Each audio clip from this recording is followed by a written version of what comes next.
This is in no way my attempt to justify my comic book obsession. And this story, I really, really like. Artwork, the storytelling.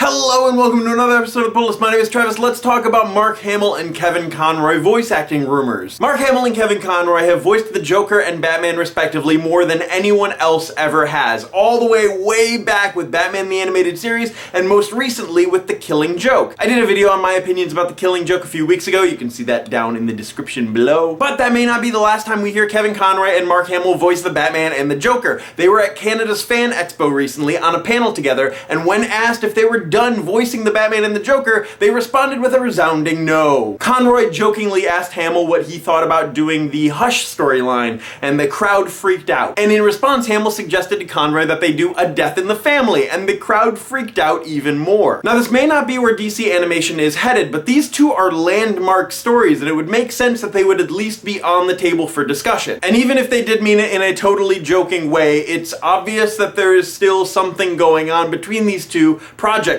A Death in the Family, Hush, or something else entirely. A Death in the Family came out in 1988, and in my opinion, it's not the greatest Batman story. It's really only famous because Joker beat Jason Todd, that current Robin, with a crowbar. And a lot of people know that part, even if they've never read the story. But what a lot of people don't know is that right after that happens, the Joker is offered a position in the Iranian government, and then at the General Assembly, the Joker unleashes poison gas because he feels that the world disrespects him and the Iranian government. And then Superman shows up, sucks up all the poison gas, and then Batman fights the Joker, and then the Joker seemingly dies, but then he escapes, and then everything is unresolved. Nothing happens except for the fact that Joker beats that Robin with a crowbar. And he doesn't even kill him. That's not even what kills him.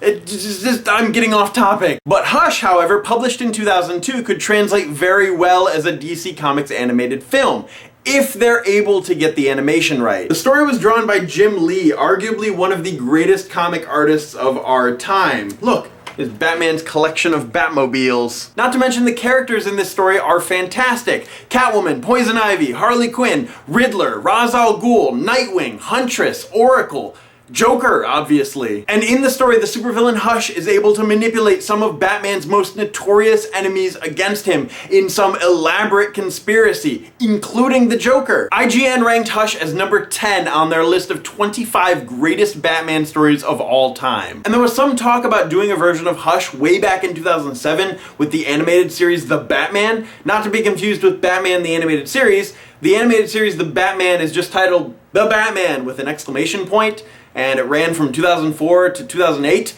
I never watched that one. I took a look at some of the clips from the show. I don't know, I don't really think that it works for Hush. Going from Jim Lee's artwork to that animation style just really doesn't work for me.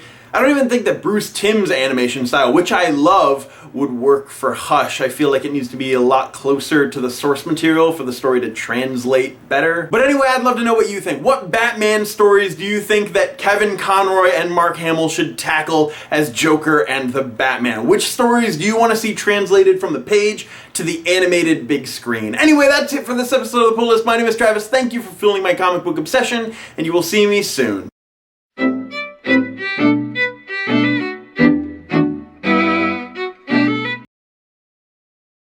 Oh yeah, I almost forgot. Superman's in this too. He's just right there on the cover, so it's really easy for me to forget that, but it's Superman, so eh.